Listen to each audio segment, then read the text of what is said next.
This one kind of messed me up, I'm not gonna lie. Ugh. Brother, ugh.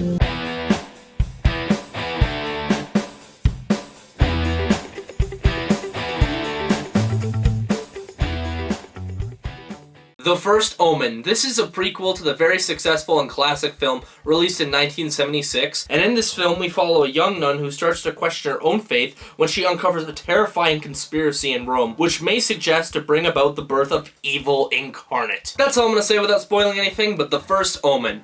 I pretty much had no expectations and was not even slightly excited for this movie when it initially got announced. To be completely honest with you, I didn't even know that this sort of franchise was even a thing. Like, I have heard of The Omen, but I had never seen it. I always thought it was just a one-off movie, because I just never really heard anything about it, so I never watched it. And I didn't watch it actually until literally 2 days ago before I saw the movie the next day. Because I wanted to be ready, I wanted to be prepared. I looked at the trailers and I said, that looks kind of mid, like that doesn't look like anything special. It just looks like another religious horror movie that we get every friggin' year. And I just was not excited for it because honestly, I've already seen one this year, being Immaculate, which I'm going to talk about in a second. But I just really had no big ambition to actually watch this movie. Like there was just nothing there from me. But then I really started to see this movie was getting pretty good reviews. A lot of people were really giving it a lot of praise. People were saying it was really good, one of the best horror movies of the year, and that instantly intrigued me. So I went back, I watched the original film from 1976, and I gotta say, 100%, I love that movie. Definitely one of my favorite sort of like religious, I guess say horror movies of that certain nature that deals with certain themes of like the Antichrist and stuff like that, which I'm not well versed at all. I'm not religious, so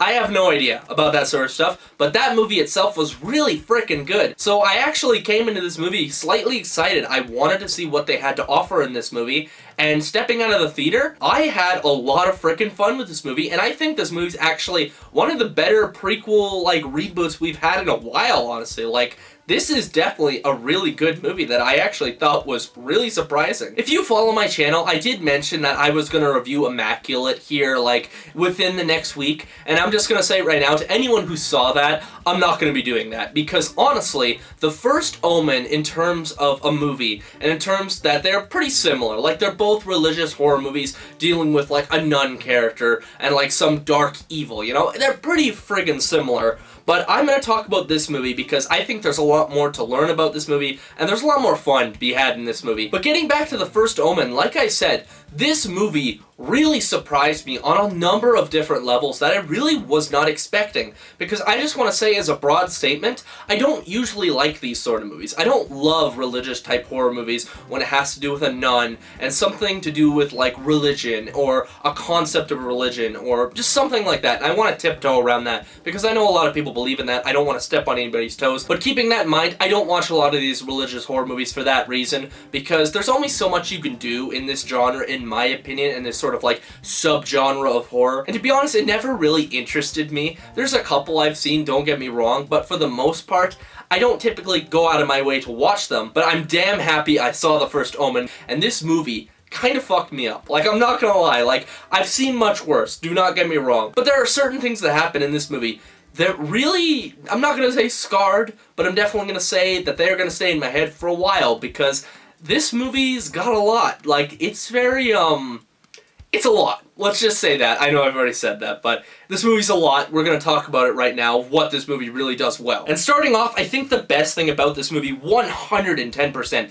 is the tension and how it builds its horror in this movie. This is unironically one of the best examples of tension building in a movie this year alone, and maybe even last year. Like, it's really, really freaking good in this movie. Like, I want to stress, like, I didn't think it was the scariest thing ever, but how it built upon its tension in certain sequences, and how it slowly started to escalate to that big scare moment, I honestly thought was something really special and really expertly crafted. Like, I actually felt like there was a lot of effort to make this movie feel scary, like to actually get under your skin. And that's with the scenes that are really friggin' disturbing. Like, there's a lot of really disturbing stuff in this movie. Like, I just want to say it right now.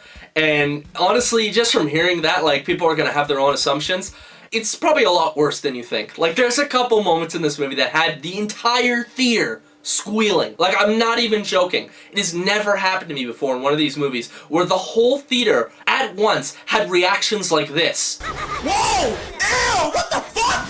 What the fuck? It was crazy. Like, it's never happened before, but honestly, it's completely justified because this movie goes for it. We'll say that. There's a lot of moments that are just, whoa. Like, whoa, I didn't need to see that, but oh my god. But I really admired that about this movie, how it didn't hold back any of its punches. It just really went for it in terms of those really disturbing scenes. But going back to the actual horror of this movie itself, besides that, like I said, it's all really, really good. There are jump scares in the movie, but they are kept to a minimum. But just what really carries it is this movie's sense of dread. This movie is really tense. Like, there's a lot of moments that are just creepy in this movie. Our characters don't even have to be doing anything, and it's just creepy. And one of my favorite sequences in the movie is a very simple sequence that could have been fucked up in so many different ways and just been so cheesy and awful, but it largely revolves around a character in the darkness. Like just saying something really quick and then slowly a figure coming into frame.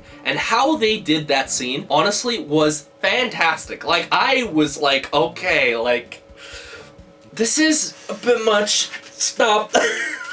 And I'm the person who doesn't really get scared in much movies anymore. Like, I've seen a lot of horror movies. Nothing really gets under my skin. But I can definitely say certain moments in this movie definitely did get under my skin. And also the people around me as well, like I said. And I think what really helps those sequences in the movie is this movie's sound editing and soundtrack. They are both phenomenal in this movie. And very simple, specifically starting with the sound design in this movie. You'll just have sequences where our characters are talking in like a dark room and you hear little voices, you hear little whispers, and they never make a big deal about it. Like, that's a big thing, but they're always there. There's always someone talking. There's always this evil that's lurking over all of our characters. And you can really feel that in this movie. There are a lot of times in the movie where you're just creeped out and on edge, even though our characters are literally doing nothing that would suggest anything bad is even happening. And the soundtrack to this movie was even better. It was so friggin' good. It set the mood perfectly, and it just really brought a lot to every sequence in this movie. If that be just a scene where two characters are talking to a really tense and suspenseful moment. It was so well done. And also, I gotta say, Neil Tiger Free did a phenomenal job in this movie. I'm not super familiar with this actress before this movie. I understand she's been in more TV-based productions than actual movies herself, but my god, she did an amazing job in this movie. The range of emotion she's able to convey throughout the course of this film is honestly perfect. Like, it is so well done. Going from this incredibly quiet person to this person who's now dealing with these unspeakable horrors in front of her. Her performance really made it all feel so believable. She really did an amazing job and really made this movie stand out to me. Like, just bravo, really great job here. Moving on from the good, I do have a couple things I do want to talk about in terms of things that I had slight problems with and almost nitpicks. I don't think they're like that big of a deal, to be completely honest with you.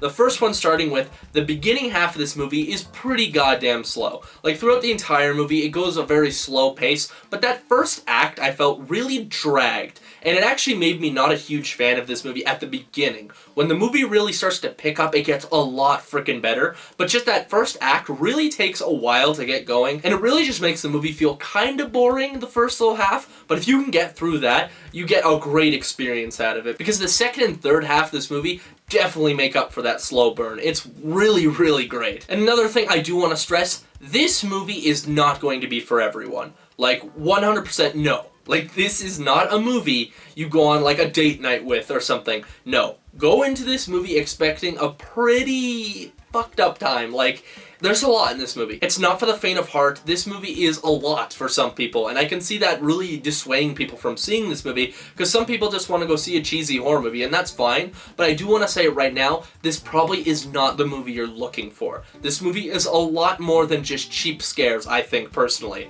I think it really decides to build that dread, and just gives you an experience that's really gonna haunt your nightmares for a while. Hearing all that, it's obvious to say that this movie really surprised me, and I had a really great time with this movie. And that's why I'm going to give this movie a very solid 8 out of 10. It's definitely one of the stronger horror movies of this year. I love its horror and the feeling of dread you feel while watching this movie. The performances are all amazing in this movie. The soundtrack's great. It's visually a very beautiful film. The sound design is great. Like, literally everything about this movie, besides some things to do with the pacing, were great. Like, I had a lot of fun with this movie, but that was my opinion on the first Omen. If you have a different opinion, please leave it in the comment section below. Did you love this movie? Did you hate this movie? I love to read all your comments, so let me know. But with all that said, if you like this video, please like and subscribe down below for more content on the channel coming pretty damn soon. And I'm see you on the next one. See ya.